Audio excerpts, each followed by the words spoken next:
White House today as the bidding war for Warner Brothers Discovery.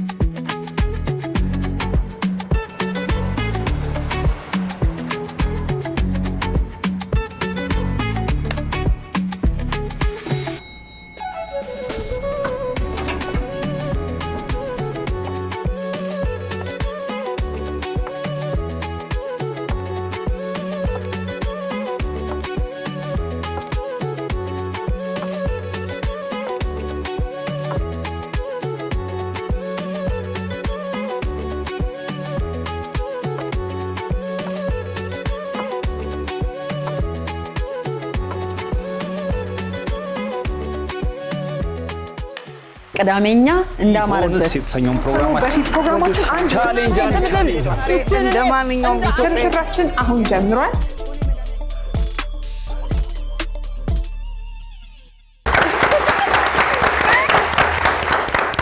እናቶች አቤት እንኳን ለእናቶች ቀን አደረሳችሁ። ጄሪዬ በጣም እናመሰግናለን። እንኳን አብሮ አደረሰን። እናቶቻችን ራሱ እንኳን አደረሳችሁ አይደል? ጄሪና ጄሪን መሰሎች ደግሞ ለዚህ ጸጋ ያብቃችሁ። አሜን አሜን በሉ። ለማንኛውም መተናል ቀዳሜኛዎች ነን። በዚህ ልዩ ስሜት ነገ በሚከበረው ዓለም አቀፍ የእናቶች ክብረ በዓል ድባብ ውስጥ ሆነን የዛሬውን የመዝናኛ ቀዳሜኛ ፕሮግራማችንን ወደ እናንተ ያቀረብን አብረን እንቆያለን። በመላው ዓለም ላለች እናት ሁሉ እንኳን አደረሰሽ ብለን ፕሮግራማችንን በድምቀት ጀምረናል። መልካም የእናቶች ቀን።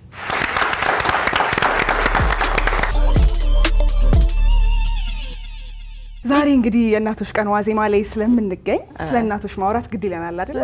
ያው ሁሉም ቀን የእናቶች ቀን ነው። በርግጥ ግን ደግሞ ዛሬ አንድ ቀንን መርጠን ደግሞ ስለ እናቶች መነጋገር ግድ ስለሚል በርግጥ እናትነትን አላቀውም እውነት ለመናገር ግን ደግሞ ሁሌ እናቴ ምን ትላለች? ሁሉም ሰው እናት ሆኖ የእናትን ስፍስፍ አንጀት ማየት አለበት።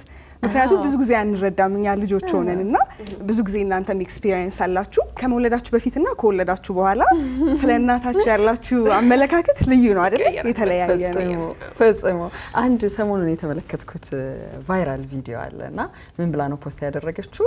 በሰላም ተገላግላ ልጁ ሴታል እያሉ ገቡ ተጠቅልሎ ቁጭ ያለበት ቦታ ላይ የኔ እናት ግን ልጄ ሴታለች ብላ ነው የመጣችው። ከወለድኩ በኋላ እንኳን እሷ ልጇን አስቀድማለች ብላ የገለጸችበት ስሜት ገርሞኛልና አንድ ቀን ያቺ ሞመንት እኮ ለወላዷ ምጡን እርሺው ልጁን አንሺው የተባለበት ቅጽበት ነች። ልክ ልጁ ሲወለድ ያ ሁሉ መከራ ተረስቶ ልጁ የሚታቀፍበት ከዚህ በኋላ ወልድ ብላ የምትል እናት በሙሉ ከዛ ሰከንድ በኋላ ወደ ልጁ ነው የምትሄደውና እናትነት አንድ ቀን ብቻ ያንሰዋል እንዳልሽ ሁሉም ቀን የእናቶች ቀን ቢሆንልኝ ለኔ በግሌ እና ከመውለዴ በፊትና ከወለድኩ በኋላ ያለው ለእናቴ ያለኝ አመለካከት ሙሉ በሙሉ ነው የተቀየረው። ልጅ ጨካኝ ነው ይባላል አይደል? እናት ስፍስፍ እንደምትባለው ልጅ ስለማንረዳው ነው እነሱ ነገር ስለማንረዳ ነው። ልክ ስትወልጂ ግን የሚገባሽ ሌላ ተአምራል። በምንም ቃል ልገልጽ አልችልም። እንግዲህ ብዙ ሰው ስሜታዊ ያደርጋል። በአጠቃላይ ግን እኔ ብዙ በዓላትን ከሌላው ዓለም ኮርጀን እናከብራለን። የእናቶች ቀን የአባቶች ቀን የምንላቸው በዓላት ዓለም አቀፍ ክብረ በዓል ሆነው ኢትዮጵያ ውስጥ መምጣታቸው ደስ ይለኛል። ከቅርብ ጊዜ በኋላ ነው በደንብ ሁሉም ሰው እናቱን ማሰብ የጀመረው። እንኳን በህይወት ያለች እናት በህይወት የሌለች እናት የምትዘከርበት ነው። ስለሷ ብዙ ነገር የሚነገርበት ነውና ብዙ ልጆች የት ነሽ እናቴ ብለው በር የሚያንኳኩበት ነው። ስለሷ ብዙ ታሪክ የሚያወሩበት ነው። አንዳንዶች ደግሞ ችሎታቸው ከፍ ይልና ሁላችንም ልብ ውስጥ ያለውን ነገር በጽሁፍ በቪዲዮ ስጦታ የሰጡበት መንገድ፣ ድግስ ያዘጋጁበት መንገድ፣ እናቶቻቸውን ሰርፕራይዝ ያደረጉበት መንገድ በቃ ከነሱ ጋር እንድንሆን በስሜት ያደርገናልና እንደተባለው የአንድ ቀን ድግስ ብቻ ሆነ እንዳታልፍ የሾው ነገር ብቻ እንዳትሆን ከልብ ምን ትፈልጊያለሽ እናቴ መባለን ይፈልጋሉ። እናቴ ብላኛለች እኔ ከሆነ እድሜ በኋላ በተለይ ሁላችንም የራሳችንን ኑሮ ስንጀምር የልጆቻችን ነገር ላይ እናተኩራለን የራሳችን ቤት ውስጥ እና እንድታጫውቻቸው ይፈልጋሉ። ሄደው ምን እያሰብሽ ነው? ስሜትሽ ምንድነው? ምን ፈልገሻል? አሁን ምን እየተሰማሽ ነው? እንድትያቸው ይፈልጋሉ እና ጊዜ መስጠት በደንብ ማውራት እነሱም አላቸው ፍላጎት። ቢያንስ ይሄንን ሰሞን በደንብ ለእናቶቻችሁ አቴንሽን ስጡ። እናቶቻችንን እንወዳቸዋለን አይደል? ሌላው መለመድ ያለበት ነገር ይሄ ነው። እንወዳቸዋለን ማለት መናገር እኛ ልጆችም አልለመድንም። እናትም በእንስፍስፍ በሆነ አንጀቷ በመታረግልን ነገር እኮ ነው የምናውቀው። እናታችን አትወደንም የሚል ማንም የለም። በቃ እንደምትወደን እናውቃለን። ግን ምንድነው እኛ ግን እንዴት እንደምንወዳቸው ብዙ ጊዜ አንነግራቸውም በቃል። በተለይ አንዳንድ ጊዜ ትሬንድ ይሰራ ነበር። እናቴን እወድሻለሁ ስላት ምን እንደምትለኝ ምን ፈልገህ ነው ምናምን አይቻልም ምን ፈልገህ ነው ምን አልተደወልክ ምናምን የምትልበት እና ያዝናናል። ያ ማለት እንወድሻለን ወይም እወዳችኋለሁ ብለን አናውቅም ማለት ነው። ለአባቶቻችን ገልጸን አናውቅምና ይሄን ቀን ሁሉም 365ቱም ቀን ለእናቶቻችን የሚገባ ነው ብዬ አስባለሁ። ግን አንዷ ቀን የእናቶች ቀን ተብላ ከተሰየመች የምስጋና የመወዳደስ የመዋደድ ይሁንልንና እንወዳቸዋለን እንበላቸው ማለት ነው። ስለዚህ ድሉን ለምን እዚሁ አንሰጣጥም አይደል? ቢያንስ ሁሉም ኢትዮጵያ ውስጥ ያሉ በጣም ለልጆቻቸው የሚያስቡ ሁሉም ያስባሉ። እናት ሆና ለልጇ ማታስብ አትኖርም። ሁላችሁም እንኳን አደረሳችሁ። ከዛ ደግሞ ቤተሰቦቻችን እናቴ ዓለም ፀሐይ ኃይሉ በጣም ነው የምወድሽ በጣም ነው የምወድሽ እንኳን አደረሰሽ። እኔም ልቀጥል አይደል?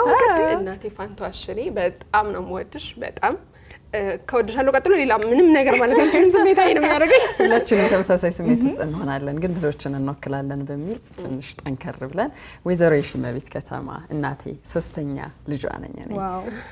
እንኳን አደረሰሽ ማለት እወዳለሁ። ቅድም መቲ እወድሻለሁ የሚለውን እንግለጽ ስትል አሜሪካ ውስጥ ያየሁት አንድ ነገር በዚህ ቀን ብቻ ነገ በሚከበረው የእናቶች ቀን 122 ስልኮች እናቴ እወድሻለሁ በሚል ጥሪ ተቆጥረዋል። አማካዩ ተወስዶ ማለት ነው። ወደ 400 ሚሊዮን የሚጠጋ ህዝብ አላት አሜሪካ። ከዛ ውስጥ 122 ሚሊዮኑ ይሄን ካለ በተለያየ መንገድ ወድሻለሁ ያለውን ደግሞ አስቡት። ቆጠራ ስለማናደርግ ነው እንጂ አሁን እየለመድ ነው። አበባ ይዞ መሄድ ኬኩ እንዳለ ነው። ከዛ ውጪ ደግሞ እነሱን የሚያስደስታቸው መገኘት አይደል? ሁሌ ስንሄድ እኛን አይደል ሰርቭ የሚያደርጉን የሚያገለግሉ። ሄደን እኮ ቁጭ ብለን እናቴ ሽሮውንም አንቺ አሁንም ራሱ የራሳችን ኑሮ ቡናውንም አፊ እንላለን። አድካሚ ነው የምንሆነው። የዛን ቀን እንደ ንግስት አድርገን ቁጭ አድርገን እንደምትፈልጊው ብለን እንዳትሰራ አድርገን ማዋል እንኳን አንድ ነገር ለዛ ማድረግ ነው።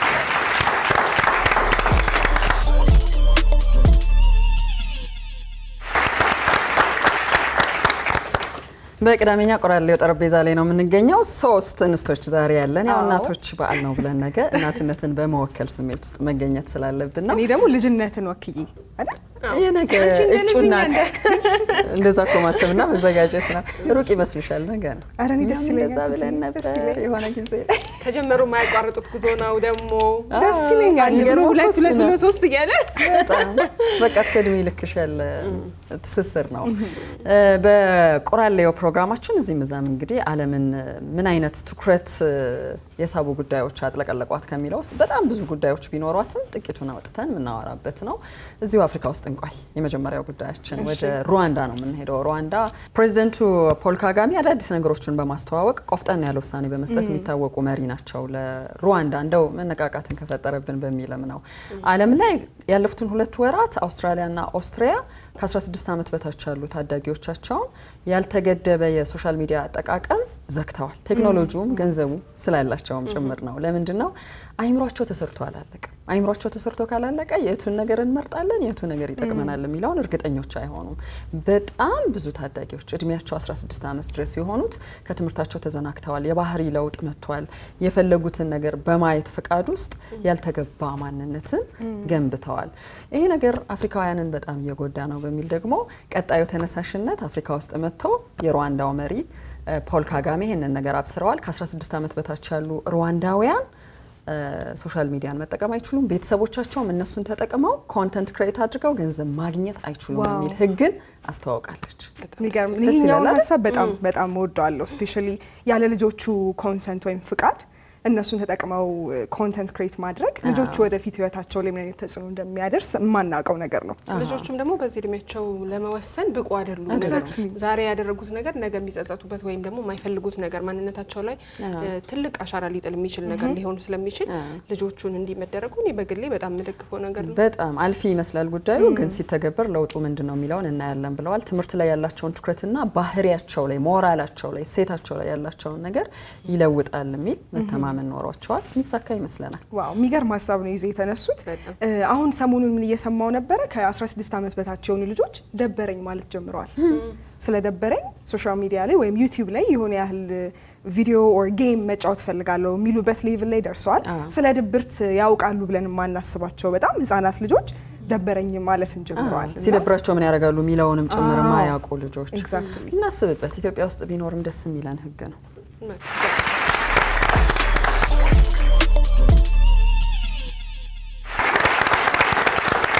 ይህ ደግሞ ሰሞኑን መነጋገሪያ የሆነ አንድ ኢንትረስቲንግ ኒውስ አለ። ኒውዮርክ ነው መወስዳችሁ።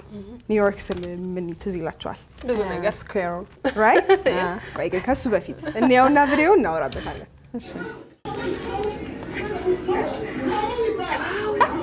Video shows a black couple in NYC commissioning a painting. ገባኝ በቃ ገባኝ። ይላችሁ ኒውዮርክ ላይ አንድ ፌመስ ፔንተር አለ። ስትሪት ላይ ወይም ጎዳናዎች ላይ ሰዎች ይቀመጣሉ። ፎቶ አንስቷቸው ወይም እዛው በተቀመጡበት ልሳላችሁ ብሎ የራሱን ጊዜ ወስዶ ይስላቸዋል። ከዛም ውጤቱን ያሳያቸዋል። በዚህ የተለመደ ወይም የታወቀ ፔንተር ነውና እነዚህ ካፕሎች ይቀመጣሉ እሱ ጋር ለመሳል። ከዛ ጊዜውን ወስዶ ይስላቸዋል። ውጤቱን ሲያሳየው በጣም ወንዱ አግሬሲቭ ሆኖ ሲመታው ነው። እንዴት ዲስትሮይ ታደርገናለህ? ብሬን መልስልኝ። ሌላ ነገር ነው የጠበቀው። ያው ፌመስ ሰዓሊ ስለሆነ ስዕሉ ማለት ነው ያሳያችሁ። እሷም እኮ አትታይሽም እንዴ?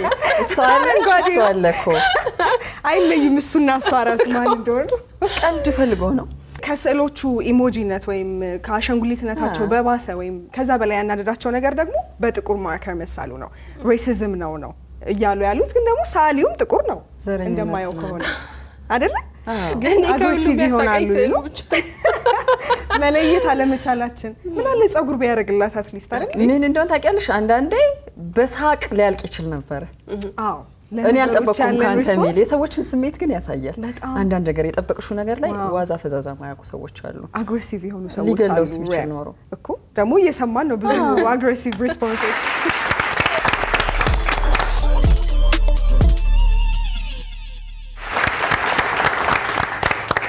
ጄሪዬ በጣም ነው ያዝናናሽኝ እውነት። እኔ ደግሞ አሁን ህንድ ልውሰዳችሁ። እሺ ደስ ይለናል። ጉዳይ አይጠፋም እንጂ ባቡጂ። አዎ ከዛ ምን እንደሆነ እናወራበታለን። አያችሁት? ፊቱን ቀባቀባ ያደረገ አይደል? ፊታችን ላይ እንደዚህ አይነት ነገር ስናይ መጀመሪያ አእምሮአችን ውስጥ የሚመጣው ምንድን ነው? የሆነ ክብረ በዓል አለ። አዎ ልክ ነው። ልደት ትልቅ ሰው ስለሆነ ዱቄት ሊሆን ይችላል። አሁን ተደርጓል። ይሄ በቃ ልደት ምናምን ስታከብሪ ቤተሰብ ጓደኛ ይለቀልቅሻል። እንደሱ ነው። አሁን ህንድ ሀገር ላይ ይሄ ሰውዬ ልደቱን እያከበረ ነበር። የ33 ዓመት ጎልማሳ ብላችሁ ያዙልኝ።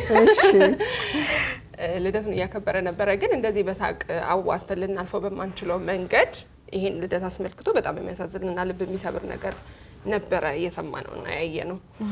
በዚህ የልደት አከባበር ፕሮግራም ላይ ኬክ ነበረ። ድግሱ ላይ በጣም ጥሩ ነበር ምናምን እና ከጓደኞቹ ጋር ያን ልደት በሚያከብርበት ጊዜ ያው ጓደኞቹ እኛ እንደምናደርገው ማለት ነው ሃፒ በርዝዴይ አይደል ለምደናል። እንደዚህ ኬክ እንደዚህ ቀብተውት ነበር ፊቱን። ግን የልደቱን ባለቤት አላስደሰተውም ጉዳዩ።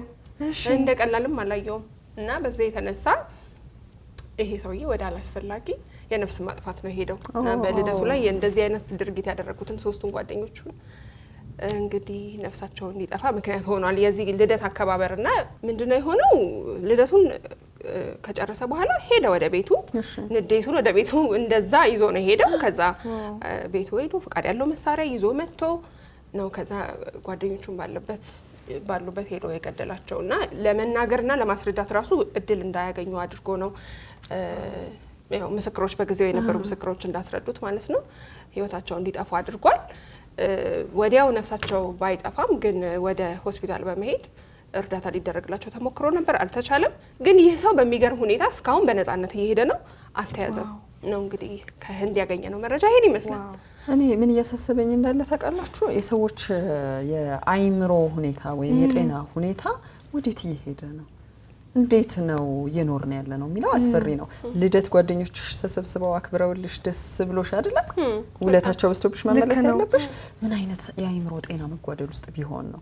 እኔ ሌላ ነገር ላስብ አልችልም። ከዚህ በፊትም ደግሞ እንደዚሁ እንዴት እድሜን እንዴት አግባት ልኛላችሁ ብሎ ሌሎች ጓደኞቹን የገደለ ሰው ያወራ እና ሰዎች ለአንዳንድ ጥያቄዎች የሚሰጧቸው ምላሾች ከቃላት አልፈዋል። አሁን ሌሎች ደረጃዎች ላይ እየደረሱ ነው። በጣም አስፈሪ ነገር ነው። እኔ አሁን በጣም ከዚህ ያገኘሁት ከባድ ጥንቃቄ የትኛውን ቦታ ላይ ሰዎቹ ምንም ሊሆኑ ይችላሉ፣ ወዳጆቻችን ቢሆኑ ሰው ምን ያስደስተዋል፣ ምን ይጠላል፣ ምን አይወድም የሚለውን ነገር ስለማናቅ የምንቀልደውን ቀልድና የምናደርገውን ነገር በጣም መጠንቀቅ አለብን ብዬ ነው የማስበው።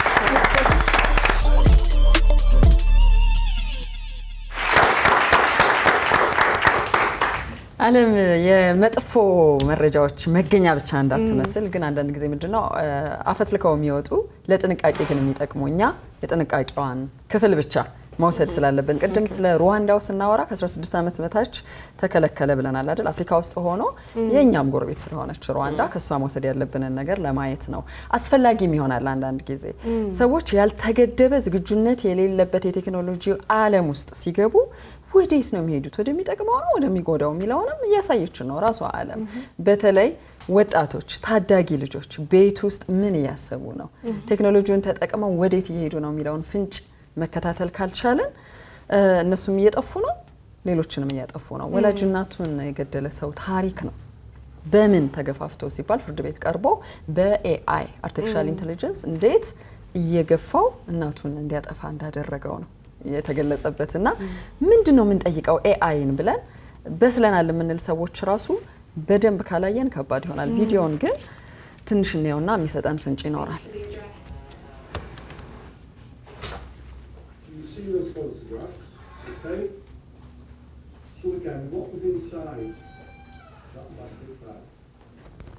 ይሄ ልጅ ነው እንግዲህ ወላጅ እናቱን አጠፋ የተባለው። ለዚህ ሁሉ የማጥፋት ወንጀል ደግሞ ነፍስ ማጥፋት ወንጀል ተጠያቂ የሆነው ኤአይ ነው በሚል ወስደውታል። ምክንያቱም ገና ሀሳቡን ሲያስብ ጀምሮ እያንዳንዱ ነገር ይመራው ነበረ። ያልተገደበው ፍለጋው እስከ ድረስ እንደወሰደው ነው ያሳየው። ባጭሩ በምን አይነት መንገድ ልግደል፣ እንዴት ናሙና ይጥፋ፣ እንዴት ከወንጀሉ ነፃ ሆናለሁ፣ መቼ ላድርገው፣ የት ቦታ ላድርገው፣ በየትኛው ቁሳቁስ ላድርገው የሚሉትን ነገሮች ሁሉ ያው ሰው አይደለም አርቲፊሻል ኢንተለጀንስ ለምንድነው የፈለከው ይሄንን አልነግርህም ላይል ይችላል። በደንብ ልታገኙ ትችላለሽ ሰርች ማድረጋችንን ጥንቃቄ በተሞላበት ሁኔታ ካልሆነ ወይም ካላደረግ ነው። ስለዚህ ወጣቶች ታዳጊዎች ኤአይን የሚጠቀሙበት መንገድ እስከምን ድረስ ነው የሚለው ቅድም ያልኳችሁ ግን እኔ ሁሌ የሚያስጨንቀኝ የአእምሮ ጤና ጉዳይ ልክነሽ ነው። እሱ ነው የሚያሳየን። ደግሞ ልጁ አስራዎቹ መጀመሪያ ላይ የሚገኝ ልጅ ነው። በጣም የሚያስጨንቅ ነገር ነው። አሁንም የምናየው ምንድነው ቅድም ሩዋንዳ ጎረቤት ሀገር ሩዋንዳ ያሳየችን ምሳሌ አለ። እሱ ነገር በትክክል ኢትዮጵያ ውስጥ መተግበር አለበት። ሌሎችም ሀገራት ላይ ጋይድ መደረግ አለባቸው። አሳዳጊዎች ወላጆች ልጆቻቸው በቴክኖሎጂ የሚበልጧቸው መሆኑን በድፍረት እያወሩ እኛኮ እነሱ ወልደውና ይሄ እነሱ በልጠውናል አይነት ወሬ ሲያወሩ ሰማለው። ኦኬ ይብለጡን ግን የበለጡን በመጥፎ መንገድ ነው የሚለውን ደግሞ የመቆጣጠር ኃላፊነት እኛ ጋር አለ። ባንማር ለቴክኖሎጂ በጣም ፈጣን ምላሽ ሰጪ ባንሆን እንኳን ለሚያውቁ ባለሙያዎች ልጄ በያዘው ላፕቶፕ በያዘችው ታብ ምን እየሰራች ነው፣ ስልኩን ተጠቅሞ ምንድነው ሰርች እያደረገ ያለው የሚለው መረጃ ሊኖር ይገባል። አሁን እነሱ በጣም ርቀው ሄደው እሱ ብቻ አይደለም። እኔ ቴክኖሎጂ ባልነበረበት አሁን ቅርብ ነው ኤአይ ራሱ አናውንስ የተደረገውና ባልነበረበት ጊዜ ልጆቻችን እንዴት ነበር ምን ነበር እየሰሩ የነበረው የሚለው ነገር እንደ ወላጅ እንደ ቤተሰብ ማስተዋል ያለብን ነገር ያለ ይመስለኛል። ምክንያቱም ኢቭን ቴክኖሎጂ ከመምጣቱ በፊት ትውልድ በጣም በንቁ የሚባል ትውልድ ሀገር የተሸከመ ትውልድ ስቲል አሁን ድረስ ብዙ ሀገሮች እየመሯቸው ያሉት መሪዎች የቴክኖሎጂ ውጤቶች አልነበሩ። ስለዚህ እንዲህ ትውልድ ያለ ቴክኖሎጂ መብቃት ከቻለ ልጆቻችንን በቴክኖሎጂ አንጸን ማሳደጋችን ጥሩ ነው እንደ ጊዜው መዋጀት ስላለብን፣ ግን አግባብ የለውም ወይም እኔ ልቆጣጠረው አልችልም ወይም እውቀት የለኝም በዚህ ዙሪያ ብለን የምናስብ ቤተሰቦች ሁልጊዜ ማድረግ ያለብን ከዛ ነገር ውጪ ነው ልጆቻችንን ማድረግ ያለብን። እኛ ያወቅነውን ቢያውቁ ቀድመን ያወቅንላቸው ነገር ሁሉ መልካም ነው ብዬ ስለማስብ ማለት ነው። አንዳንዴ ስልክ ይዘው ይሸውዱሻል። ያጠና ሆነው ሊልሽ ይችላል። ኤአይን ያልተገደበ ጥያቄ እየጠየቀው እንዴት አይምሮን መልሶቻቸውን ራሱ የሚፈልጉበት እድል ለራሳቸው አይሰጡም። ሁሉም ነገር አቅራቢ መላሽ ኤአይ ከሆነ ጭንቅላታቸው የሚጠቀሙት መቼ ነው ነው። ስለዚህ ይሄ አደጋ ይሄ ያወራነው ነገር ሩቅ አይደለም ቅርብ ነው ለኛ ህይወት የሚለውን ለማየት ነው።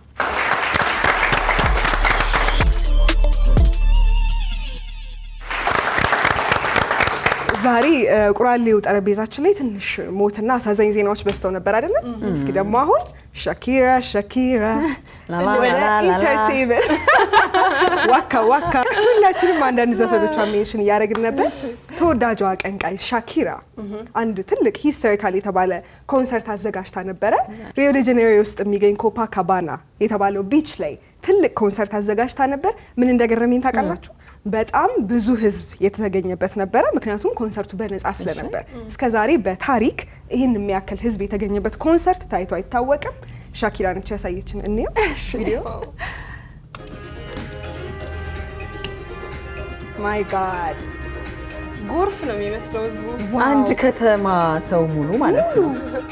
ከተማው ሙሉ ሰው ነው።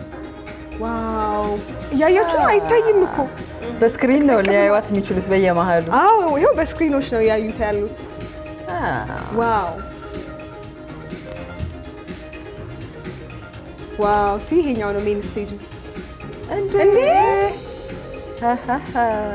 ዋው ወይኔ በጣም ብዙ በጣም ታሪክ አስመዝግባለች። ዋው ሻኪራ ልክ እንደ ባህሩ ሞገድ ነው ራይት እዚጋ እኮ ይታያል ባህሩና ጫፍ ድረስ ከጫፍ እስከ ጫፍ ታሪካዊ ነው የእውነት። ዋው የሚገርማችሁ 2 ሚሊዮን እና ከዛ በላይ ህዝቦች የታደሙበት ኮንሰርት ነው። ሻኪራ ያው በዓለም አቀፍ ደረጃ ተወዳጅ አቀንቃይ ነች። ከሷ በኋላ እንደውም ለወርልድ ካፕ ዘፈን አልተዘፈነም እየተባለ ነበር ከዋካ ዋካ በኋላ ታሪክ ሆነ ቀረ። ሌላ ደግሞ ታሪክ ደግማልናለች ሻኪራ። እናመሰግናለን። እኔ ግን በነገራችን ላይ ዳንሷ በጣም ነው የምወደው። ግን በጣም ከዳንሷ በላይ ሁል ጊዜ ሳስበው የሚገርመኝ ነገር እውነት ይሁን አይሁን አላውቅም፣ ግን ባሏን የፈታችበት መንገድ በጣም ይገርመኛል። እንዴት ነበር አትበል? እሺ እንዴት ነበር? አሁን ሳስበው ነው ያስቀኝ። እንዴት ነበር መሰላችሁ? ፍሪጅ ውስጥ ገዝታ አስቀምጣችሁ የገበታ ይሁን የለውዝ ቅቤ ይሁን ብቻ ቅቤ ነገር ነበረ እና ባለቤቷ አይበላም ይሄንን ቅቤ። ከበላች እሷ ነች የምትበላው እና እሷ የለችም ነበረ።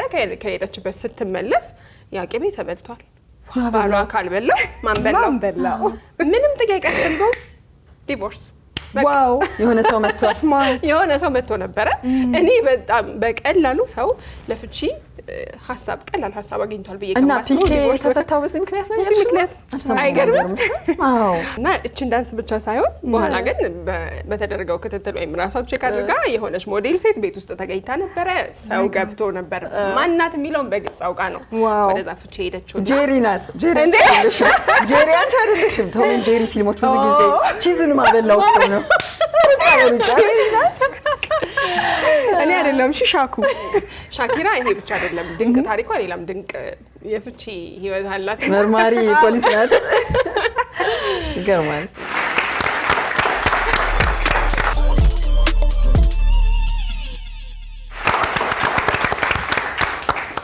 ቅዳሜኛን በተለያዩ መዝናኛ ፕሮግራሞች ከኛ ጋር ታሳልፋላችሁ። ሁሉንም ነገር ይዘንላችኋል። የእናቶች በዓል ነው ነገ ብለናል። እኛ ተንደርድረን በደንብ በሞቅታ ጀምረነዋል። የእናትነት ስሜት ተገልጾ የሚያልቅ ባይሆንም ግን ደግሞ እንኳን አደረሳችሁ እየተባባልን በዛው ስሜት ውስጥ ያሉ ፕሮግራሞቻችንንም እየጋበዝን እንቆያለን። ከኛ ጋር ሁኑ ለማለት ነው። ትክክል። ቁራሌው ይሄን ይመስል ነበር። ዛሬ በሴቶቹ ደመቅ ሞቅ ብሎ ነበረ አይደለ? ከእናቶች ቀን ጋር የተያያዘ ቆንጆ ወሬ አውርተናል። ስለዚህ ሌሎች የቅዳሜኛ ፕሮግራሞች ይቀጥላሉ። በዛሬው የእናቶች ቀን ዋዜማ ላይ እዚህ ወንበር ላይ ሌላኛዋ እናት ተቀምጣ ቁራሌውን ሞቅ ደመቅ ያደረገችላችሁ ነበረ። የሚለው እንዳይረሳ ነው። በእርግጠኛነት የወደው